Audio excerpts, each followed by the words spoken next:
자, 오늘 시편 83편입니다.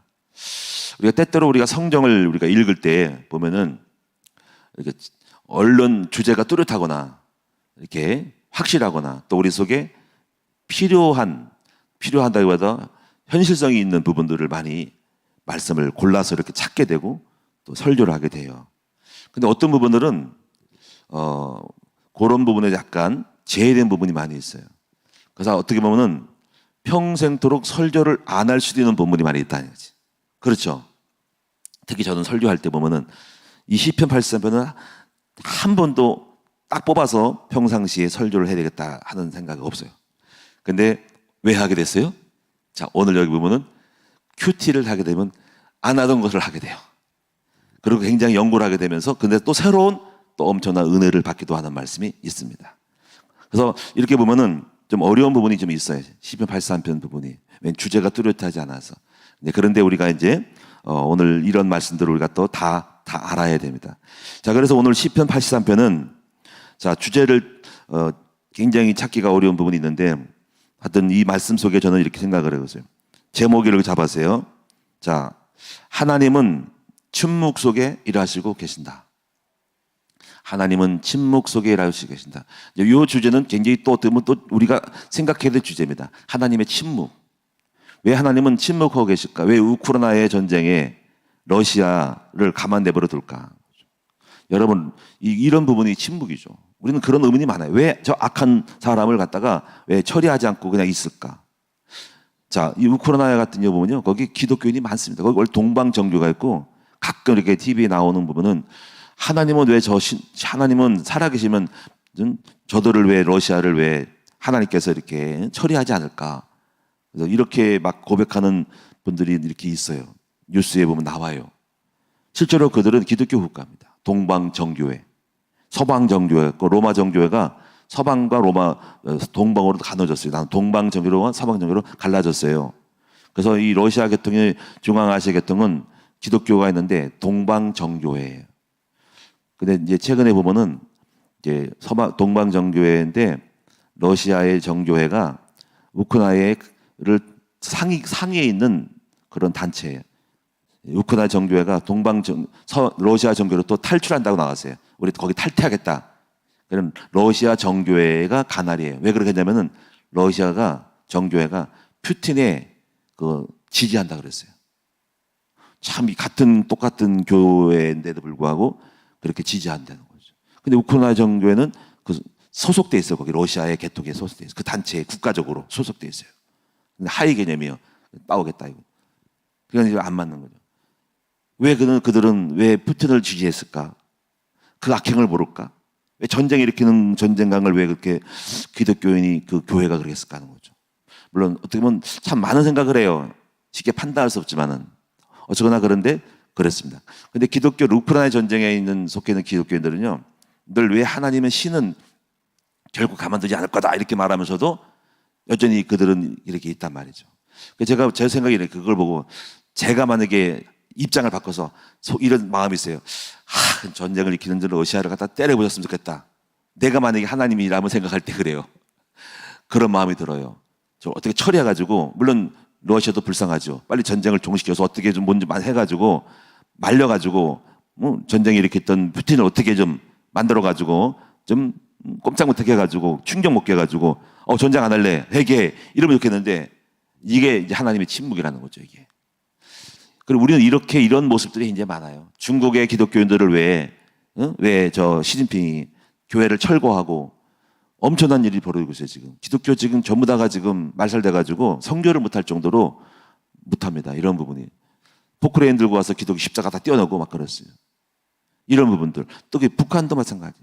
지금 우리 이 땅에는 이렇게 우리가 이해할 수 없는 많은 일들이 있어요. 근데 이것이에요. 하나님은 왜 침묵하고 계실까라는 거죠. 자, 그래서 오늘 여기 본문의 내용을 보시면 먼저 인간은 하나님이 하시는 일들을 완전히 알 수가 없어요. 그래서 하나님은 완전을 이해하고 안다는 것은 하나님을 완전히 이해하고 그분의 하시는 일들을, 계획을, 그분의 역사적인 경륜을 이해한다는 것은 이와 같은 것이에요. 인간의 머릿속에 하나님을 집어넣는 것이죠. 50%도 안 들어가죠. 들어갈 수가 없죠, 인간은. 인간의 머릿속에 하나님의 그 생각과 구조가 들어갈 수 있겠어요? 가능하네요? 못 들어가죠? 하나님의 지혜와 경륜과 창조의 능력을 인간이 들어갈 수 있어요? 아마 들어갔으면, 그렇게 들어갈 수 있다면 우리 인간은 벌써부터 하나님처럼 우주를 날고 저 몇 억 강년에 저 태양계 비롯한 저 수천억 우주를 이미 가고 있을 건데요. 그렇죠? 그게 안 되는 거예요. 그만큼 인간은 모자라는 거죠. 그거 같은 거예요. 하나님을 안다는 것은. 그래서 지혜라는 것은 어떻게 보면 지금 우리 인간에게서 필요한 지혜는 주님을 이해하기보다 사실은 뭐냐면 하나님을 신뢰하고 따르는 것이다. 우리는 지금 이렇게 침묵하시는 것 같은 하나님의 속에서도 우리는 주님을 신뢰해야 돼. 신뢰해야만이 그 자체를 인정하지. 왜냐하면 그분은 신실하시고 완전하시기 때문에 결코 불의는 없을 거예요. 반드시 어느 날 대가를 치를 거예요. 근데 우리의 때는 우리의 때랑 안 맞을 거예요. 주님의 때가 있고 주님은 더 큰 경륜이 있을 거라는 거죠. 왜 가만 내버려둘까? 우리 생각에는 당장 미사일을 쏘가지고 아니면 어떤 리더를 어떻게 꺾어서 병들게 하든지 죽여버리든지 그럴 수도 있어요. 왜냐하면 사도행전 보면 헤롯 왕이 그렇게 충이 못 죽었으니까. 그럴 수도 있어요. 하나님은 당장 손댈 수 있죠. 전쟁강에게 일으켜가 전쟁강을 어떻게 그냥 갑자기 오늘날 바로 사망시킬 수도 있어요. 근데 하나님은 내버려둘까? 그러니까 우리는 하나님이 능력이 없어 못하시는 것이 아니라 하실 수 있지만 하나님은 경륜이 있고 뜻이 있다는 거죠. 근데 그것을 우리는 침묵이라 그러는 것이고, 그러나 침묵이지만 침묵이 아니라 침묵 속에서 무언의 일하고 계시는 것이죠. 그걸 신뢰를 해야 하는 거예요, 우리가. 여러분 성에도 왜 우리 남편이, 왜 속썩이는 사람이, 그 악한 사람이 왜 내 사업을 탈취하고 망하겠는데 왜 가만 내버려둘까? 하나님 어떤 일입니까? 억울합니다 할 때 왜 그럴까 하는 거죠. 억울한 일을 당할 때. 그러나 하나님은 다 알고 계십니다. 그러나 침묵하고 계십니다. 다만 우리는 그분의 뜻과 섭리를 알 수 없어요. 자, 그래서 우리는 그분을 신뢰할 뿐인 거죠. 자, 그럼 오늘 여러분이 이제 이런 거를 서론을 두시고 오늘 본문에 한번 분석을 좀 해보셔야 돼요. 우리가 항상 성경 말씀을 이게 접촉을 하면은 그 본문을 완전히 온전하게 우리 인간의 머리로는 다 이해를 해야 돼요. 그래야만이 영이 들어오는 거예요. 자, 그럼 먼저 보겠습니다. 먼저 구성을 보십시다. 자, 개요는 이 말씀 시는 아삽에게 속한 시. 자, 당면한 현실 속에 침묵하시는 하나님을 깨워 온수의 나라들을 멸망을 기원하는 멸망기원시. 악한 자들을 멸망하게 해달라고 하는 시인의 침묵하시는 하나님을 깨워. 침묵하지 마세요. 깨워서 지금 이 적들이 우리를 공격하는데 나쁜 놈들이에요. 이렇게 멸망해. 이렇게 해주세요. 과거의 미디안의 일처럼 멸망해 주세요. 어떻게 한 것처럼 멸망해 주세요 하고 기원하는 멸망기원시. 참 신기하죠. 이런 기도도 있을까? 여러분 좋게만 하시지만 시인은 이렇게 솔직하게 기도해요. 하나님 그들을 망하게 해주세요라고 기도하고 있어요. 자, 그런데 여기서 중요한 것은 현실은 침묵하시는 것 같지만 장기적으로 볼 때는 언급한 나라들은 역사에서 사라졌습니다. 이따 10개의 나라를, 나라라기보다 이제 부적인데 그 민족들은 사라졌어요. 근데 현실은 존재했지만 그 현실의 당대 사람들은 여전히 그들은 심판당하지 않는 거고 보이지만 그 이후에 그들은 사라졌어요. 하나님의 때죠. 자, 그래서 이런 내용이에요. 그럼 문단 나누기를 해볼까요? 문단 나누기. 자, 첫째, 제가 보면 1절을 먼저 따로 잡겠습니다. 1절. 하나님이여 침묵하지 마소서. 하나님이여 잠잠하지 마시고 조용하지 마소서. 이 내용은 하나님의 침묵을 깨우는 기도예요. 하나님 침묵하지 마세요. 하나님 잠잠하지 마세요. 하나님 가만히 있지 마세요. 말도 안 하고 있지 마세요. 조용하지 마세요. 하나님 행동하세요. 일어나세요. 하나님 왜 가만히 묵묵하고 계십니까? 말씀도 없으세요. 왜? 하나님 일어나세요. 하나님의 침묵을 깨우는 기도. 자, 이게 1절입니다.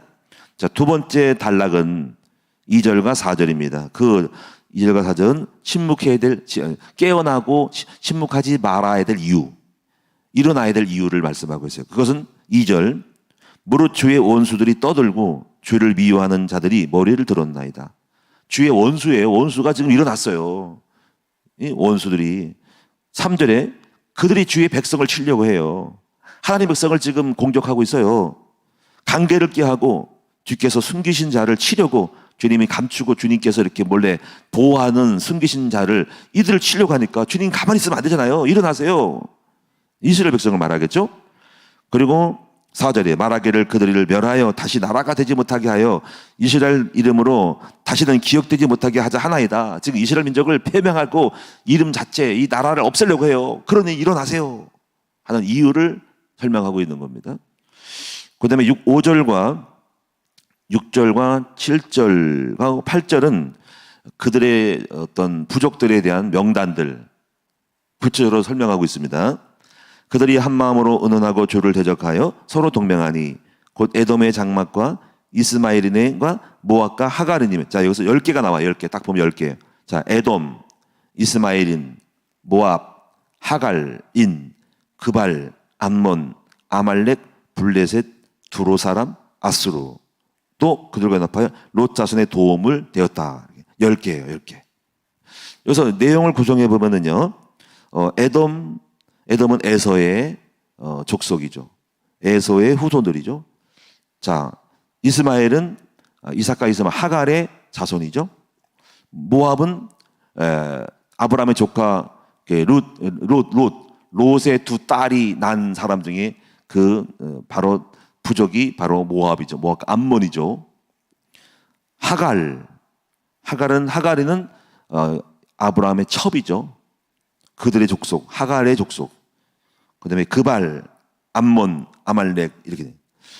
그리고 여기서 보면은 이 블레셋이라든가 아말렉은 두로는 아수르는 이방인이죠. 먼 나라에 약간 그 근처에 이스라엘과 관계 없는 것이고 나머지 그 전 사람들은 전부 하나님 백성하고 관계 있어요. 에돔, 에서, 그렇죠? 그리고 이스마엘 다 관계 있어. 아브라함과. 그러니까는 이것은 뭐냐면은 종교인들, 교회를과 관련된 종교인들, 하나님과 관련된 핍박자들을 말하는 거예요. 그리고 다른 그 후반은 바로 하나님과 관계없는 이방인들에 대한 핍박, 공격이죠. 그러니까 우리의 적은 누굴까요?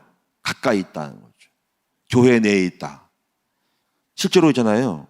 신천지도 교회랑 연결되어 있어요. 그렇죠? 그러면서도 약간 섞여 있으면서도 그들은 교회를 공격하는 어떻게 보면 이들이 이스마엘이고 이 사람들이 모압일 수 있죠. 그렇죠? 이렇게 뭔가 통을 그어도 성경을 인용하면서 있어.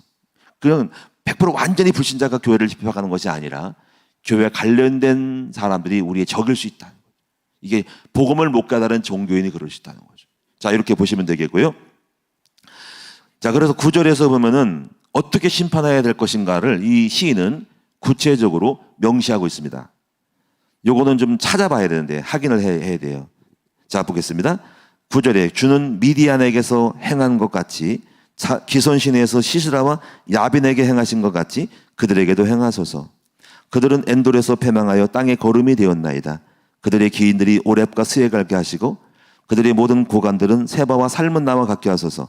그들이 말하기를 우리가 하나님의 목장을 우리의 소유로 취하자 하였나이다. 그랬어요.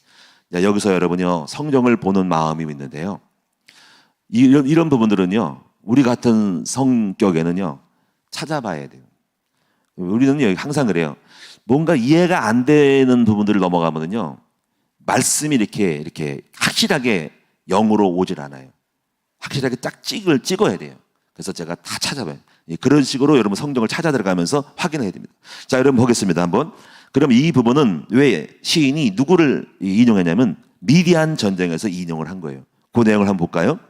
자, 시스라와 야빈에게 그랬어요. 이건 뭐죠? 사사기서 4장 한번 볼까요? 자, 이거 잠깐 접으시고 사사기서 4장. 자, 사사기서가 신명기, 여호수아, 사사기 4장 페이지 수 365페이지입니다. 여러분이 말씀을 공부할 때 이렇게 찾아 들어가는 법을 배워야 돼요. 이게 성경 공부예요. 사사기서 4장 17절에서 21절 다 읽지 않겠습니다. 4장 17절. 자, 17절 제가 첫 부분만 읽을게요. 시스라가 걸어서 도망하여 겐사람 헤벨의 아내 야엘의 장막에 이르렀으니 이는 하소랑 야빈과 겐사람 헤벨의 집 사이에는 하평이 있음이라. 쭉쭉쭉 내려가셔서요. 자, 시스라가 자기 아는 사람이라고 야엘이라는 여자의 집에 들어왔어요. 그랬더니 내가 전쟁하느라고 피곤하다. 잠 좀 자자 해서 그 집에서 잠을 잡니다. 막 먹을 것도 마시고 잠을 잤을 때 이불을 덮어버리고요.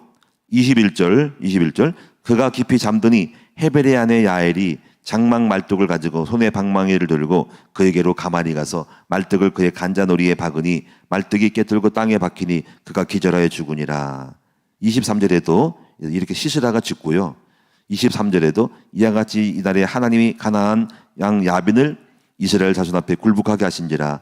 이스라엘 자손이 손이 가나안 왕 야빈을 점점 더 눌러서 마침내 가나안 왕 야빈을 진멸하였더라.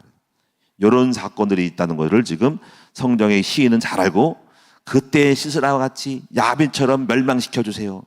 이렇게 이게 마음을 갖고 기도하는 거예요. 그 다음에 또 보세요. 오렙과 스에 같이 나왔죠. 사사기서 7장 25절 보겠습니다. 사사기서 7장 25절 오렙과 스에 같이 멸망시켜 주세요. 그러면 오렙은 뭐야? 스에는 뭐야? 자, 7장 25절 보겠습니다.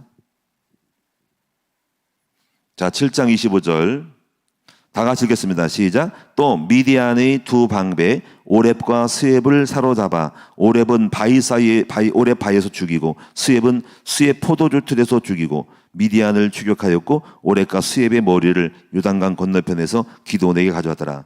이걸 보면은 오렙과 스웹은 미디안의 그 굉장히 높은 지위에 있는 방백들이구나. 이렇게 알 수가 있어요. 이렇게 죽여달라는 거예요. 또 보겠습니다. 세바와 살문나 같이 그랬어요. 자, 세바 살문나. 자, 사사기서 8장 어디 있죠? 21절 한번 보겠습니다. 8장 21절 다 같이 1절 21절 시작. 세바와 살문나가 이르되 네가 일어나 우리를 치라. 사람이 어떠하면 그의 심도 그러하니라 하니 기드온이 일어나 세바와 살문나를 죽이고 그들의 낙타목에 있던 초송달 장식들을 떼어서 가지니라.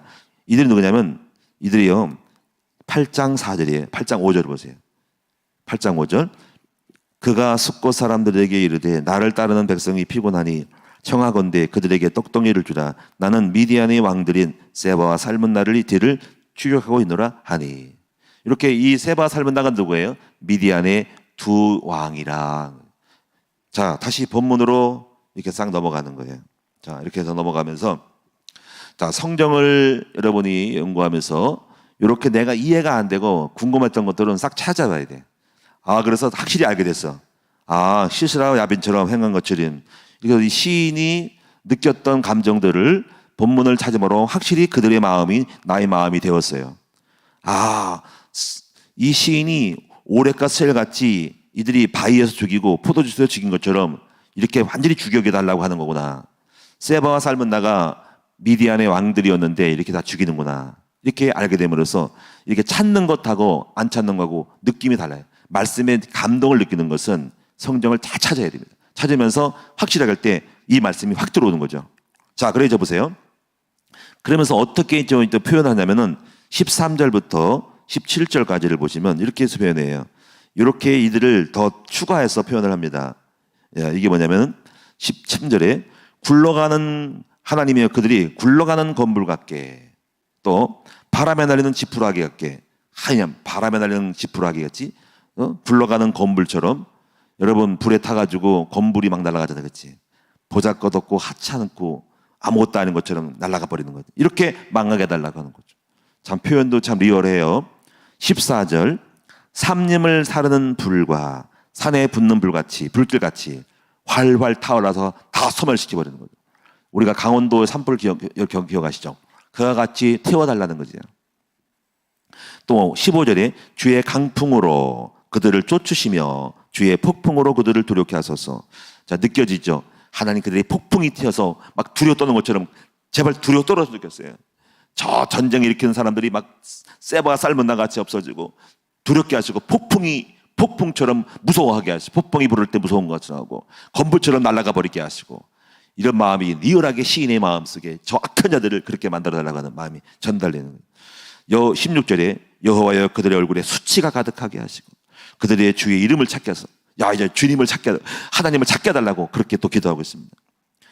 17절에 그들로 수치를 당하여 영원히 놀라게 하시고 낭패와 멸망을 당하게 하사. 이 시인은 마지막에 아주 정말 올바른 기도를 하고 있어요. 내 원수를 갚아주시고 내 마음을 시원케 하옵소서. 이게 아니라 마지막은 이겁니다. 그래서 여호와라 이름하신 주만 온 세계 지존자로 알게 하소서. 모든 심판의 목적, 단순히 내 마음에 그냥 아주 분노 때문에 풀어달라, 원통함을 풀어내는 것이 아니라 이렇게 해결하고 심판함으로 여호와 하나님이 온 세계의 지존자로 알게 하소서 하는 하나님께 모든 결과를 돌리고 있습니다. 자, 이렇게 내용이에요. 자, 여러분 이해가 되셨나요? 그럼 여기서 우리가요 메시지를 찾아야 돼요. 핵심적인 메시지를 찾는데, 저는 여기서 하나님은 침묵 속에 일하시고 계시다.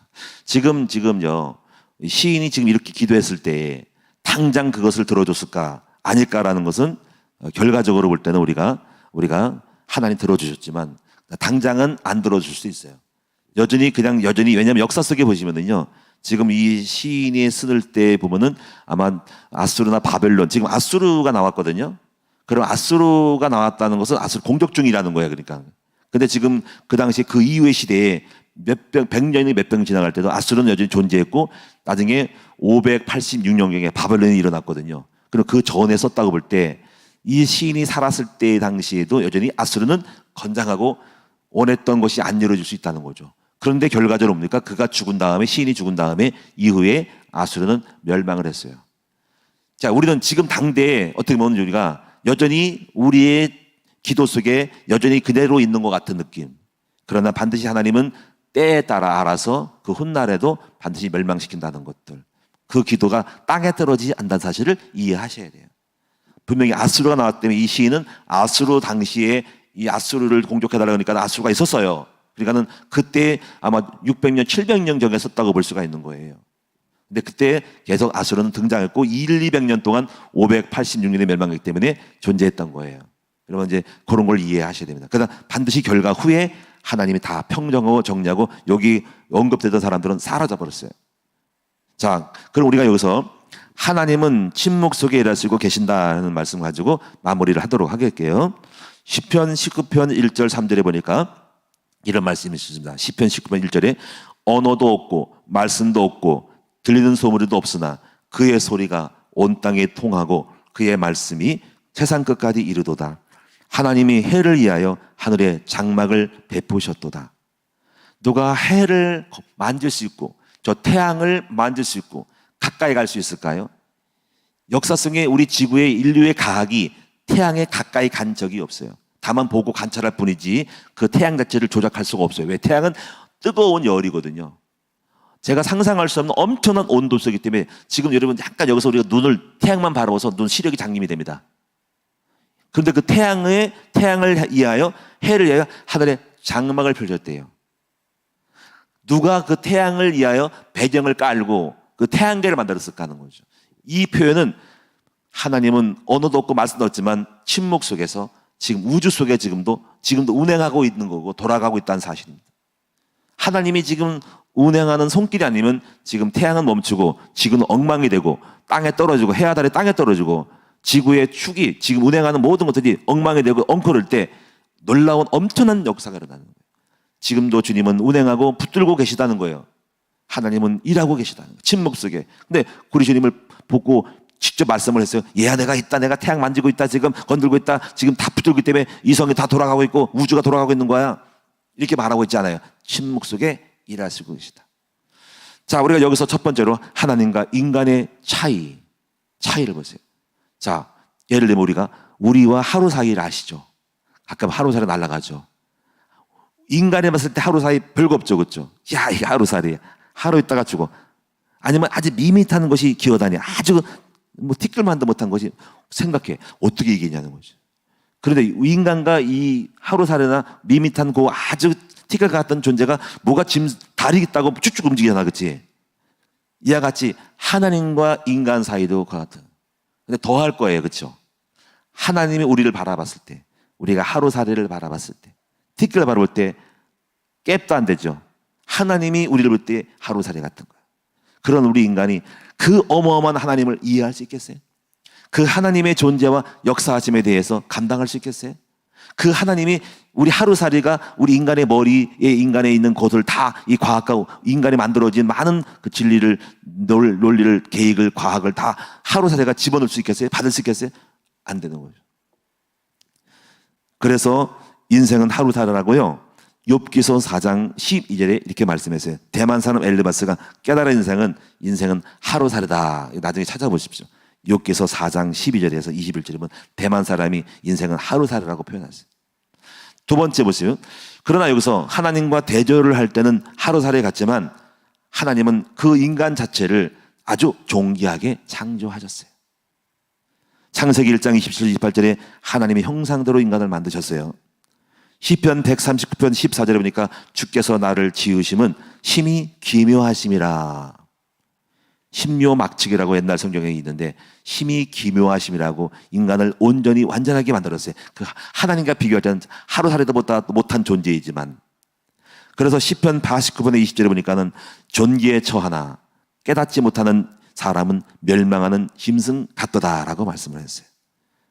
그래서 하나님의 존재, 인간으로서 우리를 만드신 하나님의 존재와 그리고 나의 가치, 그리고 하나님의 만드신 창조의 목적을 깨닫는 것이 바로 종교에 처하지만 깨닫지 못한 인간은 한낱 짐승일 만도 못하다는 거예요.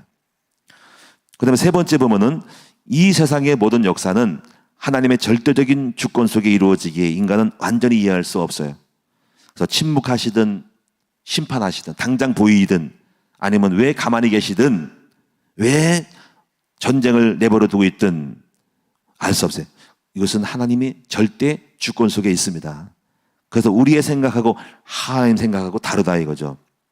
그러므로 우리는 그 하나님을 완전히 이해하려고 하지 말고 우리가 단순히 그분과 함께 하려면 신뢰를 해야 하고 가야 해요. 자식은 엄마 아빠의 마음을 100% 이해하라고 부모님이 기대하기는 어려워요. 자식이 부모님이 돼봐야 알 수가 있는 부분이죠. 자, 여러분 이제 우리가 하나님은 침묵해 보이는 때도 일하시고 계시다. 여기서 우리가요, 제가 생각나는 것이 엔도 슈샤크의 침묵이라는 소설 아시죠? 엔도 슈샤크의 침묵. 한번 읽어보셨나요? 영화로는 사이런스라고 영화가 나왔죠. 이 영화 내용은 일본의 선교사가 들어가서 순교의 이때에 어떤 선교사들이 가서 배교를 하는 내용. 한 사람은 페레이라 신부, 굉장히 원로 신부가 하나님의 종으로서 선교를 갔는데 일본의 선교사의 무덤이래. 너무나 많은 고문, 물고문 막 떼가 있어가지고 오늘날 못 견뎌서 배교를 했어요. 그 배교라는 게 다른 게 아니라 예수님의 초상화를 밟는 거예요. 그 소식을 듣고 포르투갈에서 그 선교사들이 지금 종종 잠잠하다, 소식이 없다, 어떤 전략을 성과를 보고 안 한다. 그래서 또 다른 선교사를 파송해요. 그 사람이 로드기에스하고 또 다른 제자인데요. 그들이 페레이라 선교사의 후배예요. 제자들이에요. 갔더니 선배가 배교하고 있는 거야. 그래가지고 왜 선배님은 배교했습니까? 왜 하나님을 배반했습니까? 하는데 결국 나중에 그 로드리게스 제자도 배교를 해요. 근데 그때 이해가 됐어요. 그러면서 성화를 밟을 때 그런 장면이 마지막 나오죠. 그때 배교를 했는데 배교할 때 서성화를 밟을 때 막 울고 성화를 밟으면서 그때 하나님의 음성을 들어요. 그 음성 내용이 이렇게 되어 있는데 제가 이렇게 되어 있어요. 음성인데 그때 밟을 때 배교할 때 밟아도 좋다. 네 발의 아픔을 내가 잘 알고 있다. 내가 알고 있다. 밟아도 좋다. 나는 너에게 밟히기에 이 세상에 태어났고 너의 아픔을 나누기에 나를 위해 나누기에 십자가를 짊어진 것이다. 그 아픔만으로 나는 충분하느니라. 이렇게 보면서 예수님은 밟히시면서도 절대로 우리를 향해서 실망하지 않으시기 때문에, 그러면서 자기는 인간이기 때문에 충분히 배교할 수 있지만 이겨서 깨달은 겁니다. 침묵 속에서도 하나님은 일하시고 계심을 알았어요. 그 음성 자체를 들으면서 왜 하나님 우리가 순교당하고 죽는데 가만히 있냐는 건데 음성을 들은 그 자체로 하나님은 알고 계시고 침묵하지 않고 일하시고 계심을 알았다는 거죠. 비록 인간은 배교할 수밖에 없는 연약한 존재예요. 완벽하게 내가 초대교회 성도처럼 순교를 못한다 할지라도, 그 잔악한 핍박 속에서 내가 순교를 한다 할지라도 이것은 여전히 주님은 가만히 계시고 나는 바보가 되고 그렇게 침묵하신 하나님 앞에 내가 이렇게 슬프게 패배를 당함에 불구하고도 그것이 하나 안 계신 것이 아니라 다 알고 계시고 음성 들려주는 그 자체만으로도, 주님은 밟히시는 그 자체만으로도 하나님은 일하시고 계심을 알고 그는 패배 속에 그 마음의 영을 위로를 받는 거죠. 그래서 약간 모호한 부분이 있지만은 이것이 엔도 슈샤크의 하나님은 침묵 속에 일하시고 계시다는 그런 내용이에요. 여러분, 지금 우리는 똑같이, 우리는 지금 내가 배교하고 또 배반을 당하고 어떻게 보면 내가 하나님 앞에 실망시킬 수 있어도 그래도 여전히 우리는 주님을 붙들고 있기 때문에 그래도 하나님은 우리에게 침묵하고 계시지만은 하나님은 일하시고 계시고 알고 계시고 미래를 향하여 다 알고 계시고 배려하고 계시담을 믿으셔야 하는 것입니다. 자, 결론입니다. 자, 하나님은 여전히 계시고 활동하고 계십니다. 다만 표현이 없을 뿐이지만, 그러나 다만 우리의 시각에서 침묵하고 계시는 것 뿐이지 하나님이 가만히 아무것도 안 하고 계신 분 아니라는 거죠. 우리는 침묵 속에 일하시고 일하시는 하나님을 신뢰하고 여호와를 기다리셔야 됩니다. 이것이 우리의 인생의 순간 아니고 우리 인생이 다 하고 끝나더라도 이후라도 우리는 여전히 죽을 때까지라도 그 주님을 신뢰하고 가야 합니다. 여전히 원수는 내 살아있을 때 존재하고 내가 먼저 가도, 여전히 북한은 아픈 것은 하나님 그냥 우리 시대에 가고 있어도 우리는 가만히 있어도 주님은 반드시 어느 날 때가 되면 일하신다는 거, 이걸 믿으셔야 됩니다.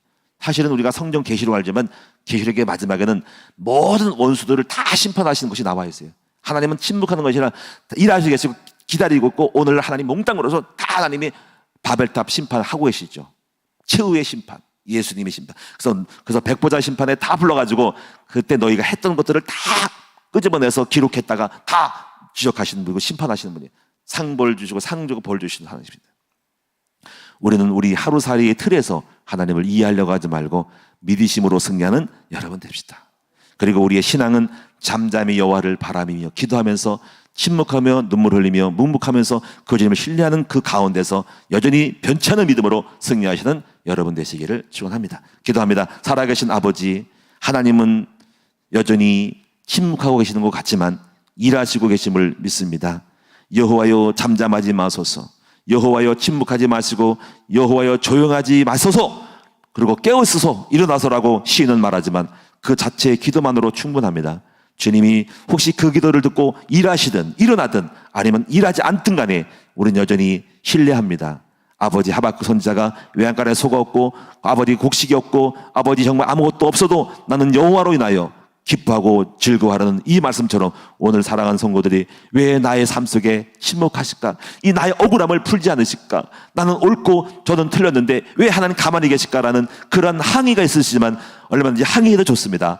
그 마음속에 원함을 풀고 말하고 있어도 좋습니다. 우리 아버지 앞에 화를 내도 좋습니다. 그러나 하나님은 다 들으시고 우리의 침묵 속에서 여전히 가장 좋은 것들을 우리를 향해 배려하시고 아시기 때문에 일하시고 계심을 신뢰하며 끝까지 믿음 변치 않는 믿음으로 승리하는 우리 성도들 되게 하옵소서.